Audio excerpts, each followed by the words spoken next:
तो मुझे लगता है कि कांग्रेस ने बंटवारे की राजनीति की है। और हिंदुस्तान में रहना है तो ये जय श्री राम कहना ही है। पहले दिन 400 हुए पार मुझे वाली बात थी, लेकिन अब विपक्ष कह रहा है ये खुद ही डर गए हैं। अब इनमें से कोई 400 पार बोल ही नहीं रहा है। अब की बार अमरावती में क्या खिलेगा? भाजपा की नवनीत राणा चुनाव हार गई हैं। मैंने क्या ऐसा किया कि मेरी जनता ने अमरावती को मुझे यहाँ पे रुकाया? तो चलिए शुरू करते हैं। दोस्तों, इस चुनाव में नवनीत राणा इतनी बुरी तरह हार गई कि लोग खूब मजे लेने लग गए। साथ ही साथ गोदी मीडिया के गोदी एंकर भी खूब फिरकी लेने लगे। कैसे, देखिए और आप भी मजे लीजिए। तो मुझे लगता है कि कांग्रेस ने बंटवारे की राजनीति की है।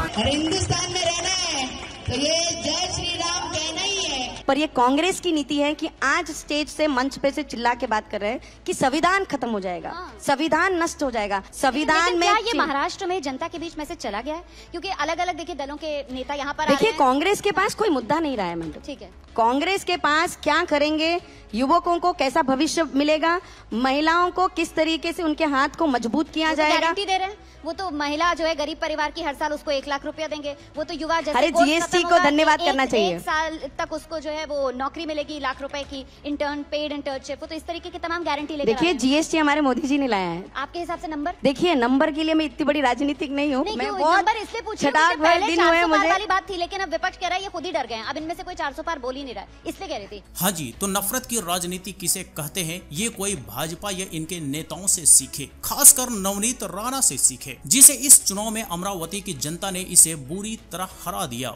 वजह रहा इसकी नफरत और सिर्फ नफरत। और जहां तक बात है संविधान बदलने की, तो ये बात भाजपा के नेताओं ने ही की थी, जिसकी वजह से देश की जनता ने भी भाजपा को सही से सबक सिखा दिया। एक कहावत है ना कि बोया पेड़ बबूल का तो आम कहां से खाए। खैर, जिसे राजनीति में आए जुम्मा 8 दिन नहीं हुआ, वो इस देश की सबसे पुरानी पार्टी कांग्रेस को बताएंगी कि क्या करना चाहिए। इसे कांग्रेस पर और नफरत पर फोकस करने के बजाय कुछ ढंग का काम किया होता तो आज 400 पार के साथ संसद में भी इसे जगह मिल जाती। पर कहे तो कहे क्या।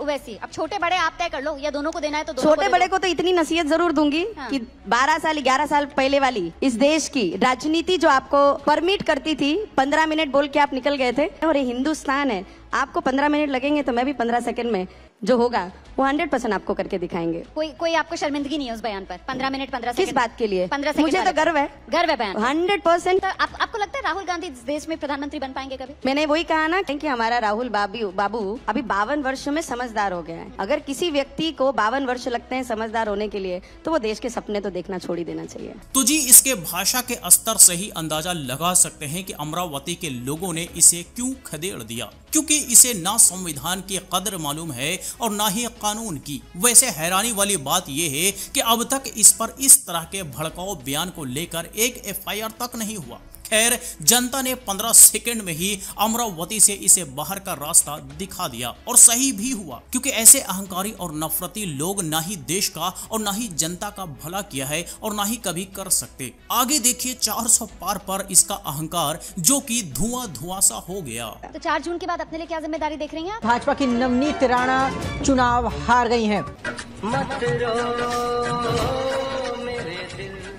मैंने क्या ऐसा किया कि मेरी जनता ने अमरावती को मुझे यहाँ पे रुकाया? मजा आया, और मैं ये जो मजा है हिंदुस्तान के हर व्यक्ति को देना चाहता हूं।